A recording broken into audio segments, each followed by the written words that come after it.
attaquant le Liban, la classe dirigeante israélienne a clairement la volonté d'amener le Moyen-Orient vers une guerre régionale ouverte. Pourquoi ?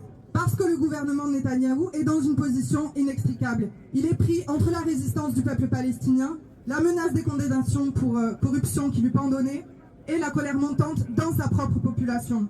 Donc il veut contraindre les États-Unis à intervenir militairement. Les États-Unis n'ont pas envie de ça, mais ils continuent de soutenir sans réserve les actes du gouvernement israélien, comme un parent qui serait soumis aux caprices de son enfant. Israël est le plus grand allié des États-Unis et il le sait, et c'est pour ça qu'il se sent libre de mener la guerre comme il l'entend. Si on regarde plus globalement, la période qui s'ouvre devant nous à l'échelle internationale est une période marquée par le retour de la guerre. Qu'est-ce qui la motive? C'est la crise du système capitaliste dans lequel nous vivons. La crise économique, la dette, l'inflation, la perte de compétitivité des grandes puissances capitalistes ont des répercussions sur le plan politique. Donc ces grandes puissances se battent de plus en plus fort pour maintenir la domination et les territoires et les marchés qu'ils ont gagnés par le passé.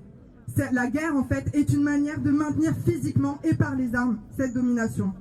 Autrement dit, ça veut dire que pour la classe ouvrière et la jeunesse du monde entier, c'est la double peine.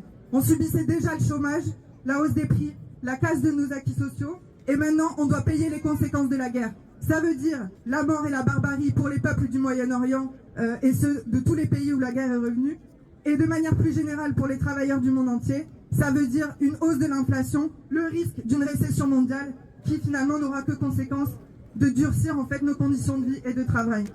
Je voudrais souligner que tout ce que nous vivons en France, dans notre pays, est intrinsèquement lié au sort du capitalisme mondial et de fait au sort qu'il réserve aux populations du Moyen-Orient. La crise économique, politique et sociale qu'on a en France prend racine dans la crise du capitalisme mondial et notre classe dirigeante est tout à fait complice du retour de la guerre à l'échelle internationale.